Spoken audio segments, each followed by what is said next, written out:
This is a different angle. Got it balanced on this log I'm sitting on. So, it is very warm today. It is December 31st. You probably will see this later in January. But my point is, last week, it was frozen solid out here. Like, we're talking 14 degrees or something. Now it's in the 70s. The weather in Louisiana is goofy. In the South, it can be goofy in general. But Romans chapter 13, it's about being subject to your government. Now, most of us aren't happy with some aspects of our government, but it's better than living in a country that has a C kind of government. I'm not even going to say the word. C, or some people say the S kinds of government are the best, but as we are seeing by our Canadian neighbors being put to sleep, so to speak, for certain ailments, or as an alternative to mental health, I'll just stay right here and maybe be disillusioned and disenchanted and unhappy with the unrepentant part of our government. But it's better than being put to sleep thus far, but I have a feeling that's coming, unfortunately. Let every person be subject to the government authorities, for there is no authority except from God, granted by his permission and sanction, and those which exist have been put in place by God. Now, some of you may say, well, look at what's legal and what's considered hate now in our society. Why did God didn't allow that, or why did God allow that, or whatever? God allowed it to happen because we allowed it. This is kind of what happens. We are given free will, and when things, let's just say I see a snake right now, and I'm not kidding. I knew they'd come out and sun themselves, but dang.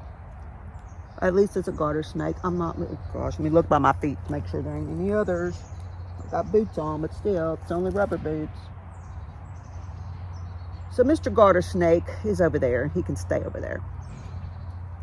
But anyway, like I said, allows it because of what we have allowed over a series of years. When good people just sit there and do nothing and be quiet, and well, the bad people ain't gonna be quiet.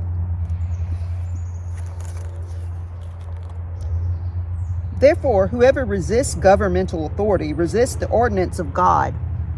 Here comes that low-flying airplane again. Therefore, whoever resists governmental authority resists the ordinance of God.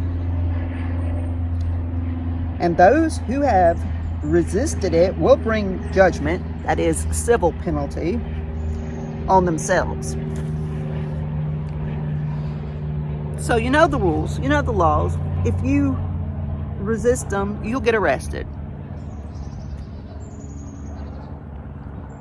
So if you're not happy that your government has been allowed to do certain things, and you resist it, then you'll get the penalty of it. Now,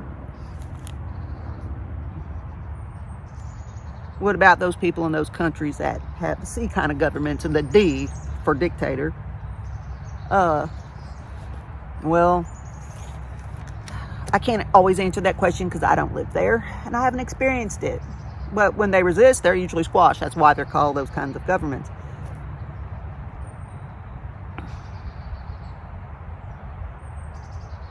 Like I said, I can't answer for them because I don't live in those countries. I don't know why, other than it's been allowed for whatever reason. And maybe because I don't see the big picture. Because that's just it. We humans don't see the big picture of anything. Unless we're really, really wise. And most of us are not really, really wise until it's like too late to be really wise. No one listens to you anymore. So if something that looks whack now, say 50 or 60 years from now, whatever was whack back then somehow got turned into something great. Well, we can't see that big picture, but God does. He knows what he's doing. And if you don't agree, then just move on. For civil authorities are not a source of fear for people of good behavior, but for those who do evil. Do you want to be unafraid of authority? Do what is good, and you will receive approval and commendation. Do what is good. We live in a whacked out society now, so sometimes we're in Revelation, basically, where good, evil is good, and good is evil, and it's all whacked out. But we know what good is. Not causing trouble. Doing kind things, helping others. Not speeding, passing. Okay, this is one of my pet peeves, because that highway you hear in the background, I hate it. Because 90% of the people on it, okay, maybe 90 is a bit much, but all right, we'll say 85% of the people on it don't know what they're doing, or they're driving too fast, or they're not paying attention, they're on phones, they're wanting to get home, they're lighting a cigarette, whatever. They pass ridiculously, especially during the work flow times of early morning and later in that afternoon, evening times. They'll be doing 85, pass me up, and I can be doing 65, which is over the speed limit. Technically, the speed limit is 55 on this road. Well, pass me up, and in like 30 seconds, brake really quick to turn down a side road. What did you prove there? You got there 30 seconds faster? Or not even that? Anyway, several people have lost their lives on that highway because of nonsense. It needs to be a double-lane highway. It has for years. And I don't know what's wrong with this state where and this is one of those, what's wrong with you governmental authorities? Why is this red tape nonsense still going on? That this has not been changed. I mean, too many people have lost their lives. And I'm digressing. So, if you do what is good, you'll receive commendation. But not necessarily from your civil authorities. You know what's good in your heart. Like people who are, okay, like me, I'm pro-life all the way. I understand why some women feel that's the only choice they have to end a life that has growing inside them. I understand why they do it, and I understand the reasoning behind it, and maybe the fear and all that. And I know that these places they go to are basically places that end lives. But is it, can I go and just, like, remember, this hasn't happened in a while, but there's been groups that would blow up these places. Like, that's illegal. It doesn't make it right, and it's not like it's going to stop it. All you're doing is destroying something and killing people, and that's kind of what you were trying to stop it to begin with. So why would you do that? Those things are not good. There are other ways to change laws, to show love, but destruction is not one of them.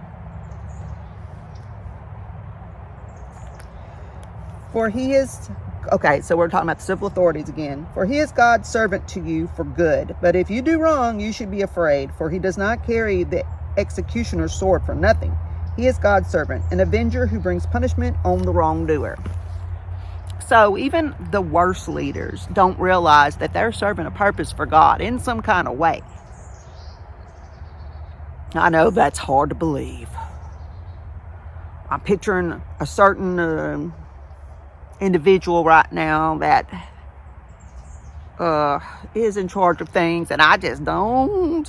But we kind of asked for that. We kind of, as a country, we allowed things to progress to where that's what we got. So now, you have to obey the law, or as long as you're not sinning. So, you know,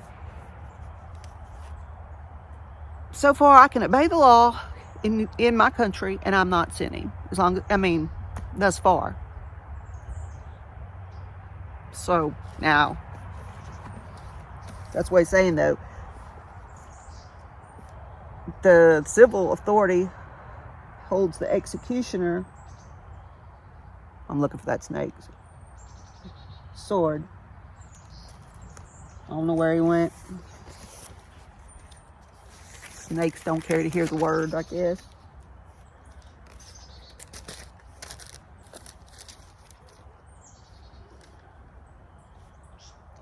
Therefore, one must be subject to civil authorities, not only to escape the punishment that comes with wrongdoing, but also as a matter of principle, knowing what is right before God. For the same reason you pay taxes, for civil authorities are God's servants, devoting themselves to governance. You pay your taxes to employ these people to keep things in line, because there would be anarchy otherwise. Pay to all what is due, tax to whom tax is due, customs to whom customs, respect to whom respect, honor whom to honor. Owe nothing to anyone except to love and seek the best for one another, for he who unselfishly loves his neighbor has fulfilled the essence of the law relating to one's fellow man. The commandments, you shall not commit adultery, you shall not murder, you shall not steal, you shall not covet, and any other commandment are summed up in this statement: you shall love your neighbor as yourself. Love does no wrong to a neighbor. It never hurts anybody. Therefore, unselfish love is the fulfillment of the law. Unselfish love. Wanting what is best for your fellow man or woman, your human being. Some people have taken this terminology and twisted it for agendas that are getting really out of whack. But you always go back to the book. Do this, knowing that this is a critical time. It is already the hour for you to awaken from your sleep of spiritual complacency, is what they have in parentheses. Wake up, people. That's the problem. And it's funny because the culture of the other agendas and whatnots that were the way this country is kind of turned around into different ways that don't even make sense to a lot of us, and really just in general, is because the past tense of the word to wake up is an actual term for this, and I find it odd that they a past tense form. But anyway,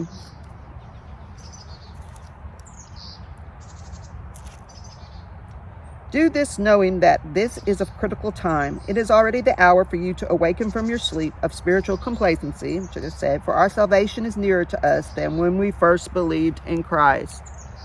That's part of the Amazing Grace song, the hour we first believed. So back then, when Paul wrote this, he didn't realize how many years would go by, and now we are way closer. The night, this present evil age, is almost gone, and the day of Christ's return is almost here. So let us fling away the works of darkness and put on the full armor of light.